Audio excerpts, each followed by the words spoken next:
Welcome back everyone to Comics Mind. Today we will be talking about Age of X Universe number 1. It is a comic book released in 2011 as a tie-in to the larger Age of X storyline in the X-Men universe. This one-shot issue delves into the alternate reality known as the Age of X, where mutants are fighting for survival against a world that fears and persecutes them. In the Age of X, mutants have been driven to near extinction, and their numbers have dwindled significantly. The remaining mutants have banded together and formed a resistance group led by Magneto. This resistance fights against the oppressive force known as the Human Coalition, which seeks to eliminate mutants completely. The story in Age of X Universe number 1 focuses on various mutants and their struggles within this dystopian world. The issue is divided into 3 separate stories, each shedding light on different characters and aspects of the Age of X. The first story centers around Wolverine, who is known in this reality as the Warden.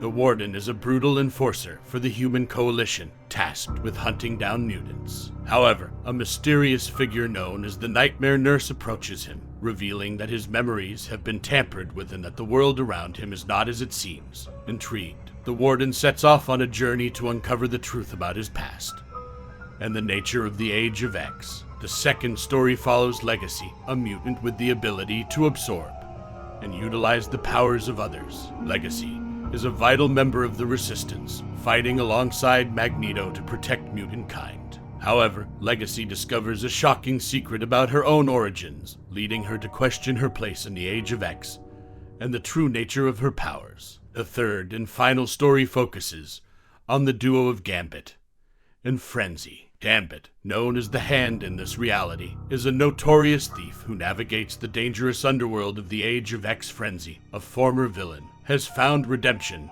as a member of the Resistance. Together, they embark on a mission to acquire a powerful artifact that could shift the balance of power in the ongoing mutant-human conflict. Throughout Age of X Universe number 1, readers are immersed in a dark and mysterious world where mutants are pushed to the brink of extinction. The comic explores themes of identity, resistance, and the lengths individuals will go to protect their own kind.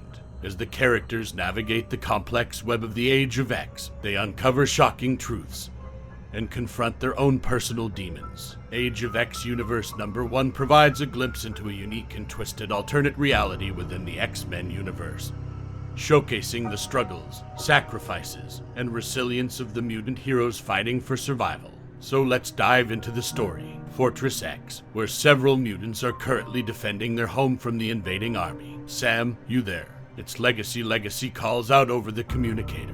Little busy here, Reaper Cannonball replies as he blasts towards a soldier, while Basilisk, Colossus, and Storm are also engaging the enemy in combat. As she stares out over the ground surrounding Fortress X, Legacy informs Cannonball that they are shelling the barrier up high. Trying to sneak through a bomber is what she suspects, and asks Cannonball if he has any flyers available. A Cannonball replies, "Didn't think so." Legacy replies, before asking, "What if I said I got it, Sam? I got one of Forge's rail shots right here." "I'd have to say that's a negative, Reaper." "And take cover," Cannonball replies. Cannonball reminds Legacy that she has the memories of more dead mutants soaked up in her brain than he has had hot dinners, and tells her that she knows Magneto would say she is too important to be playing hero. "You gotta stay alive," to Cannonball begins, but Legacy interrupts him, declaring that she knows. "I gotta do the remembering," she remarks, before ending the communication. "Playing hero," she mutters. 1,000 days ago. For the security of the many, the few must sometimes suffer control, a man thinks to himself, adding that he has understood that from the beginning, since the intermarriage laws passed and mutants marched outside Congress, since one riot cop raised his baton and 100 died in unearthly retaliation, since the sterilizations and deportations bred only disaster, since every attempt to purify or pacify the mutants was met with disproportionate defense, since the Phoenix snubbed surrender and razed Albany in an instant of cosmic rage and took with her 2,000 of my fellow soldiers. Since I can remember, I've been fighting the mutants. The lone Captain America thinks to himself, deciding that it all end here in Arizona, as he leads 5 others down into the Grand Canyon genetic exclusion zone. A battle rages between the mutant prisoners and these heroes who have arrived. Captain America smacks his shield into the back of the mutant called Maggot, holding him down. Mama Max and other mutants have escaped, but Iron Man and Redback are ready to bring them down. Captain America thinks to himself that, with hindsight, the suits he has been waiting to consolidate their specialists since the Alcatraz breakout. A riot at Camp Gorge plays like a repeat performance, and half the inmates are San Fran recaptures, so this fits the bill their field test. As he holds his foot against Maggot's neck, Captain America thinks that he and his colleagues have been fighting the war for years, in their own ways, hunting mutants, staving off the chaos that comes with them. Stay down, Captain America tells Maggot, but he tells himself that they have never fought together, just as Iron Man vaporizes Maggot with a plasma burst. Subject was reaching for a firearm. Colleague, saved your ass, Spangles Iron Man claims as Captain America turns to him, deciding that getting accustomed to each other was always going to take some work. But he doesn't have a gun, Captain America points out. Initiate humorless laugh, Iron Man states, before muttering heh.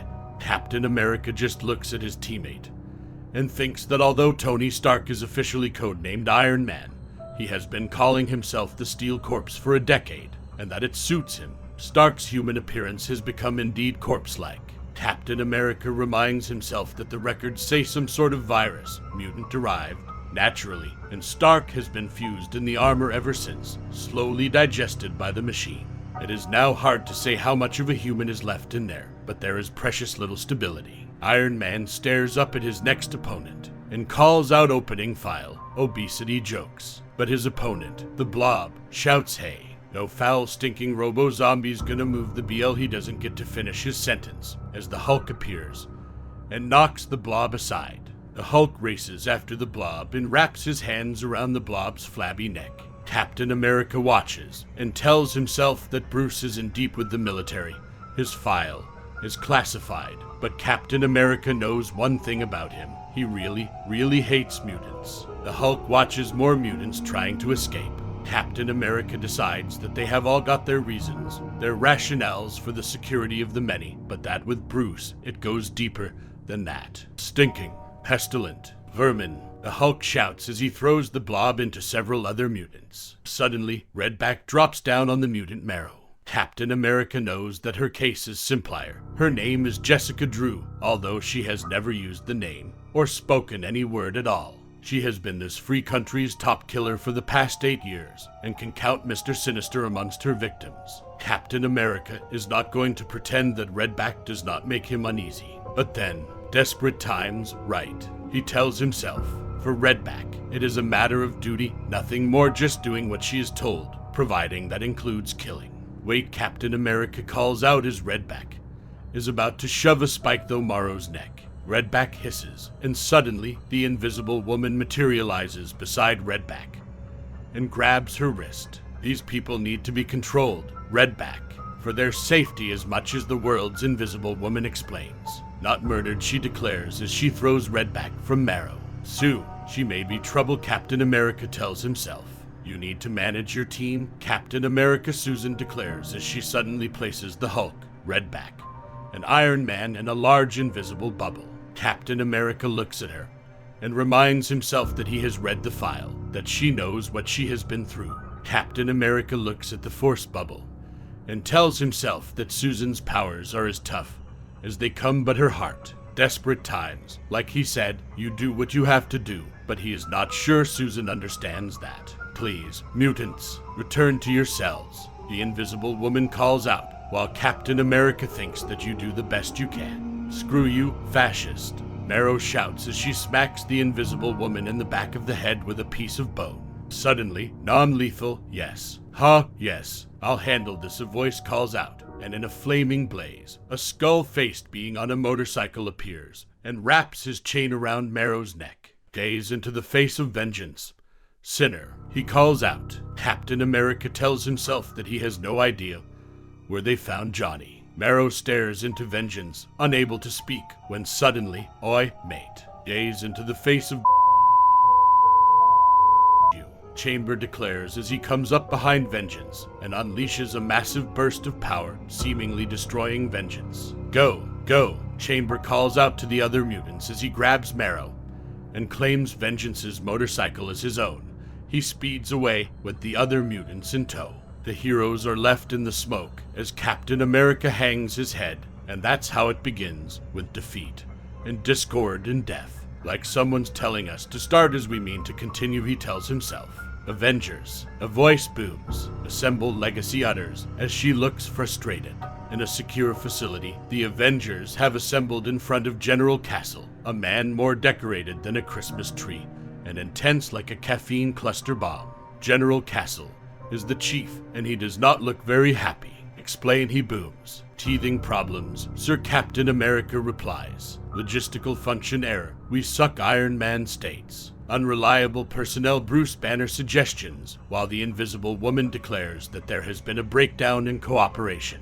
Redback remains silent. General Castle tells Susan to continue. To Susan announces that teamwork has to be the key. When I was with the Four, we made it a priority, to Susan begins. But Bruce shouts, ha, that's your shinning example. A dysfunctional dynasty of confirmed traitors. He asks, that'll do, Doc. Captain America tells Bruce, while Susan frowns and tells Bruce not to call them traitors. Captain America thinks to himself that no one wants to say it, but that it is in the air. Banner has a point. Everyone remembers where they were the day the Four went down. America's favorite family, caught harboring mutants. But there is a lot fewer folk who know the truth behind who shopped them. Captain America recalls that one of the Four's house guests, Wolfsbane, had an accident, but it was nothing personal. Susan's testimony was real clear on that. There was no blame attached, but it cuts to the heart of the problem. All too often, mutants cannot even control themselves. Susan figured that meant someone has to do it for them, but her husband didn't agree, and he was taken away. You don't ever mention them again, Susan utters. Captain America puts an arm on her back and tells her that it is okay, before informing General Castle that Sue is correct. We've failed to operate as a unit. We'll try harder, he assures General Castle.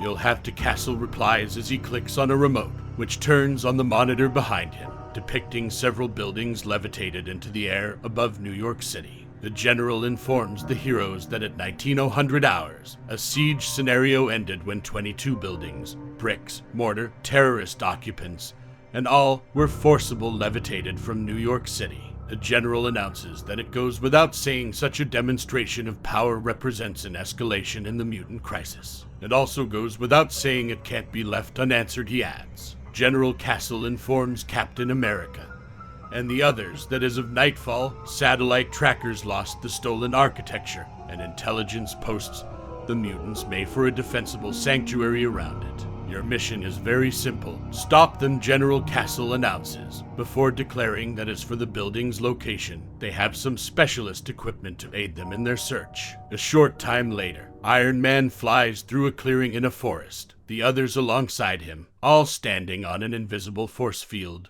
courtesy of the Invisible Woman.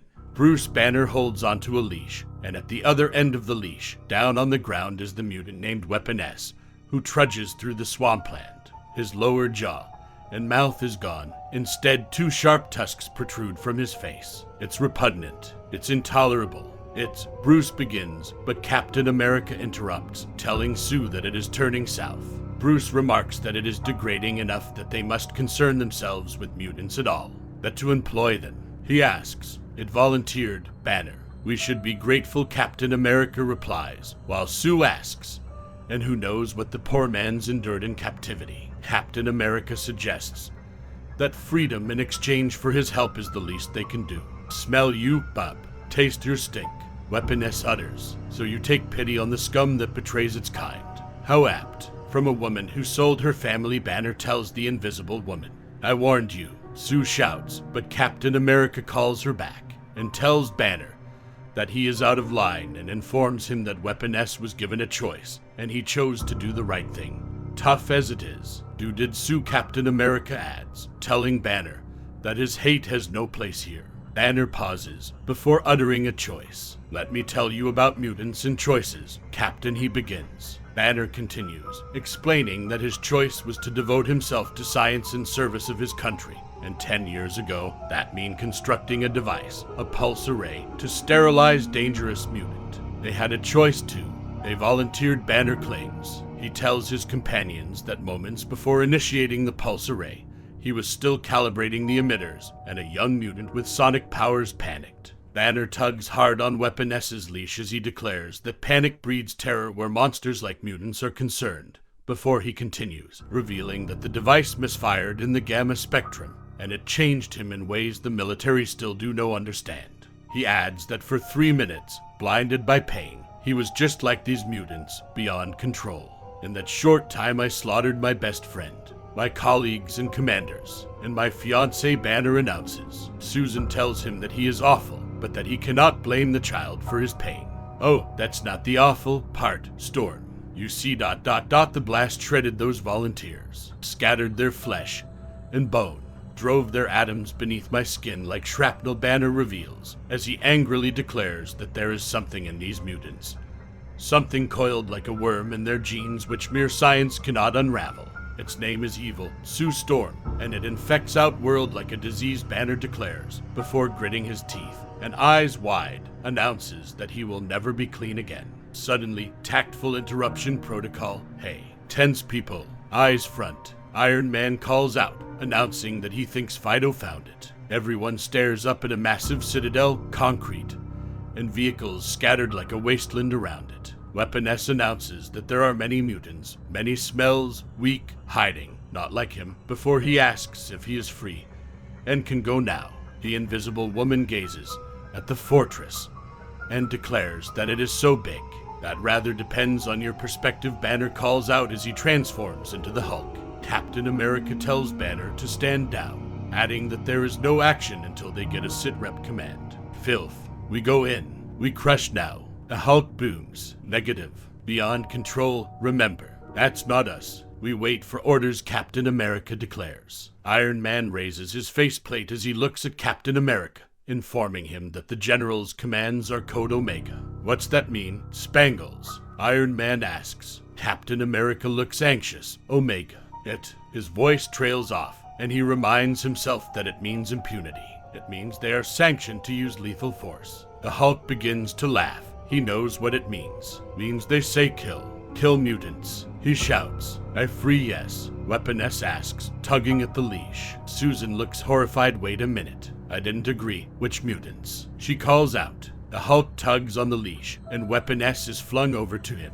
All of them. The Hulk booms as he claps his hands together, squashing Weapon S's head in between them. Now, this is the end of the first chapter. Soon we will discuss about the second chapter of this amazing story. Don't forget to like and subscribe. See you all soon.